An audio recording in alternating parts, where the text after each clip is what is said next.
धर्म, भक्ति और पुण्य के पावन संगम बैसाख मास की महिमा ही कुछ ऐसी है जो आत्मा को शुद्ध कर देती है। और आज हम पहुंचे हैं इस यात्रा के 13वें अध्याय की ओर। एक ऐसा दिन जो आपके जीवन की दिशा बदल सकता है। क्या आप जानते हैं, बैसाख मास का 13वां दिन केवल एक तिथि नहीं है, यह ध्यान, दान और आत्मशुद्धि का सुनहरा अवसर है। आज के दिन प्रभातकालीन स्नान, तुलसी की सेवा और भगवान माधव के नाम का संकीर्तन, ये केवल क्रियाएं नहीं है बल्कि आत्मा के विकारों को धोने वाले दिव्य उपाय है। पद्म पुराण में कहा गया है, बैसाख मास में एक दिन का पुण्य हजारों यज्ञों के फल के बराबर होता है। सोचिए, आप हर दिन कितना बड़ा पुण्य संचित करते हैं। क्या आपने आज प्रभु का नाम लिया? क्या आपने किसी जरूरतमंद की मदद की? क्या आपने अपने भीतर झांका और पाया कि वहां कितना अपार प्रेम और शांति छुपी है? तो आइए आज बैसाख मास के इस 13वें अध्याय पर आइए एक संकल्प लें। हम हर दिन को तप, त्याग और प्रेम से भर देंगे। हम भक्ति की इस यात्रा को अंत तक लेकर जाएंगे, क्योंकि जब मन प्रभु से जुड़ता है तभी जीवन में सच्चा आनंद आता है। दोस्तों, बैसाख मास आत्मा की तपस्या का एक पर्व है। तो आइए इस पर्व को बनाते हुए आगे कथा श्रवण करते हैं। तो आइए अब आप सुनेंगे बैसाख मास महात्म्य के 13वें अध्याय की कथा। तो बोलिए प्रेम से लक्ष्मी नारायण भगवान की जय, कृष्ण कन्हैया लाल की जय। ब्रह्मा जी कहने लगे कि हे यम, इसमें क्या आश्चर्य की बात है? क्यों दुखी होते हो? सद्गुणों से ईर्ष्या करना मरणांतक होता है। इसके उच्चारण मात्र से ही परम पद की प्राप्ति होती है।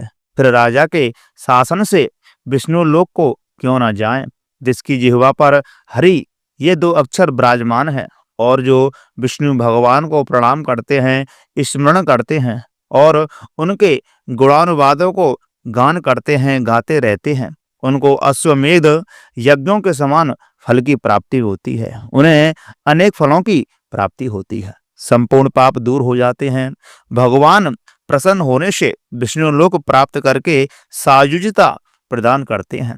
यज्ञ करने वाले कुरुक्षेत्र या सरस्वती नदी में स्नान करने वालों को भी फिर से जन्म लेना पड़ता है, परंतु बैसाख मास में जो माधव भगवान के धर्मों का पालन करते हैं, उन पर विष्णु भगवान प्रसन्न होकर के सदा उनकी सहायता करते हैं। हे सौरे, इस राजा का प्रभाव मेरे बस में नहीं है, क्योंकि वासुदेव भगवान के भक्तों का अशुभ कहीं नहीं होता है। उनको जन्म, मृत्यु, जरा, व्याधि आदि सब भय नहीं कांपते हैं। उनको जन्म, मृत्यु, जरा, व्याधि आदि भय नहीं व्यापते हैं। स्वामी के नियुक्त कार्य करने पर देहधारियों को कुछ अपराध नहीं होता। हे यम, अब तू इस कार्य के करने में असमर्थ है, तो मेरा क्या दोष? तू शोक मत कर। ब्रह्मा जी के ऐसा कहने पर यम बहुत दुखी होकर के दीन वाणी से कहने लगा, हे तात, हे ब्रह्मन, अब मुझे अपने काम पर जाने की इच्छा नहीं है। इस महावीरवान राजा को जब मैं अपने धर्म से चलायमान कर दूंगा, तब कृतकृत हो जाऊंगा।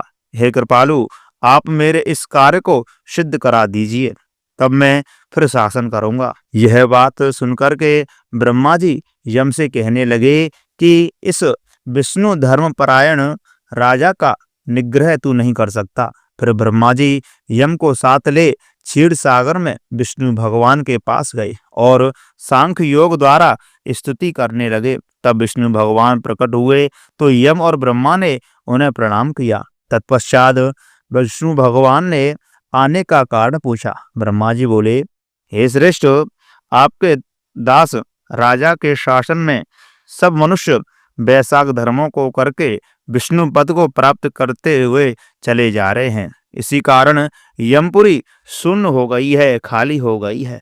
इससे अनंत दुखी होकर के यह यम राजा से युद्ध करने आया और उसको मारने का दंड उठाया। तब आपके चक्र ने इसे परास्त कर दिया, तो यह दुखी होकर के मेरे पास आया है। हम आपके महात्मा भक्तों को दंड देने की सामर्थ्य नहीं रखते हैं, अतएव हे महाविभो, हे मधुसूदन, हम आपकी शरण में हैं। इसलिए हे प्रभु, उस राजा को दंड देकर आप अपने यम की रक्षा कीजिए। ब्रह्मा के यह वाक्य सुनकर के विष्णु भगवान हंसे और ब्रह्मा जी एवं यम से बोले, मैं लक्ष्मी तथा प्राण और देह, श्री वत्स कौस्तभ मणि तथा वैजयंती माला, श्वेत दीप, वैकुंठ, क्षीर सागर, शेष और गरुण का त्याग कर सकता हूँ, परंतु ऐसे भक्तों को कदापि नहीं त्याग कर सकता जिन्होंने मेरे लिए संपूर्ण भोग त्याग दिए, प्राण छोड़ दिए, मुझ में ही अपनी आत्मा को लगा दिया। उन्हें मैं कैसे छोड़ सकता हूँ? हे यम, मैं तेरे दुख को दूर करने का उपाय बताता हूँ। उस राजा को मैंने 10,000 वर्ष की आयु दी है, उसमें से 8,000 वर्ष बीत चुके हैं। अब 2,000 वर्ष की आयु भोग करके वह मेरी सायुज्य भक्ति को प्राप्त हो जाएगा। तब एक बैन नाम का बड़ा राजा दुराचारी होगा, वह सब वेदोक्त धर्मों का लोप कर देगा। तब वैशाख के धर्म भी नष्ट हो जाएंगे, फिर अपने ही पाप से बैन जल जाएगा। तब मैं पृथु का रूप धारण करके पुनः धर्मों की स्थापना करूंगा और वैशाख प्रख्यात धर्म मनुष्यों से करवाऊंगा। इस प्रकार से हे यम, तेरे कार्य की सिद्धि हो जाएगी।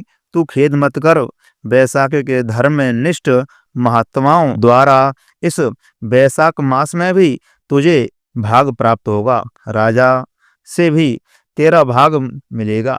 तू खेत को छोड़ करके महाक्रम राजा से भी तेरा भाग मिलेगा। तू खेत को छोड़ करके पराक्रम प्राप्त होने योग्य बन।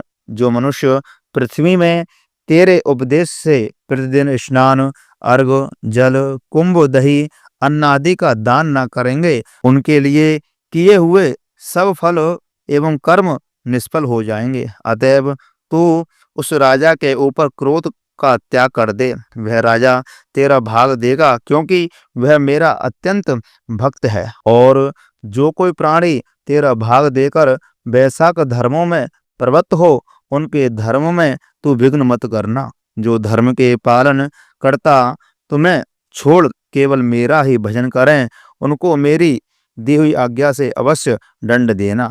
उस राजा से तुम्हें भाग दिलाने के लिए मैं अभी सुनंद को भेजता हूँ।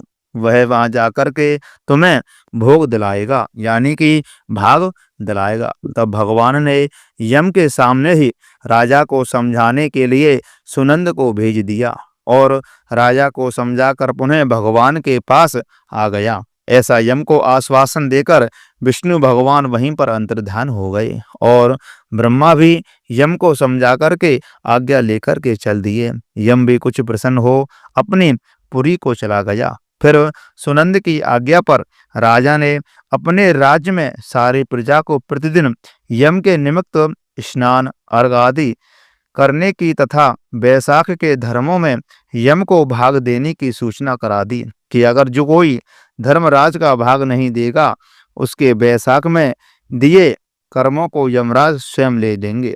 वैशाख की पूर्णमासी के एक दिन पहले धर्मराज के लिए जल का घड़ा, दही तथा अन्न दान करना चाहिए। फिर पितृसरों के निमित्त, गुरु के निमित्त, पीछे जनार्दन मधुसूदन भगवान के निमित्त उनकी प्रतिमा बनाकर के धर्म के चलाने वाले गरीब ब्राह्मण को शीतल जल, दही, अन्न, तांबूल, दक्षिणा और फल कांसे के पात्र में रख करके अर्पण करना चाहिए। और राजा स्वयं भी ऐसा ही करने लगा। तत्पश्चात राजा अपनी शेष आयु को पूरी करके यथेष्ट भोग पुत्र पौत्रादि समेत वैकुंठ को चला गया। फिर बैन नाम का एक महानीच राजा हुआ। उसने सब धर्म तथा वैशाख धर्मों को लोप कर दिया। अतः सब प्राणी धर्मों को करना भूल गए। इसी कारण वैशोक्त मास में धर्म बहुत प्रसिद्ध नहीं रहा। विष्णु भगवान के कोई बिरले भक्त ही इन धर्मों को जानते हैं। तो प्रिय भक्तजनों, हमने भी आपको इस वीडियो के माध्यम से वैशाख के महीने में किए जाने वाले शुभ कर्मों के बारे में बताया गया है, जो कि अनंत गुना फल की प्राप्ति कराने वाले हैं। तो प्रिय भक्तजनों, मैं आशा करता हूँ यह कथा आप सभी को बहुत अच्छी लगी होगी और इस कथा को अपने जीवन में उतारें, ना कि इसे व्यर्थ जाने दें। और वैशाख मास का महत्व शास्त्रों में बहुत अधिक बताया गया है, जो कि हम रोज एक वीडियो के माध्यम से हम आपको बता रहे हैं। अगर आपको यह जानकारी अच्छी लगी हो तो ज़्यादा से ज़्यादा शेयर करें, अपने मित्रों के साथ शेयर करें एवं अपने परिवारक जनों के साथ शेयर करें और वीडियो को लाइक अवश्य करें। कमेंट बॉक्स में हरि विष्णु भगवान की जय अवश्य लिखें। ओम नमो भगवते वासुदेवाय अवश्य लिखें और चैनल को सब्सक्राइब करना बिल्कुल भी ना भूलें। जय श्री राधे, जय श्री कृष्णा।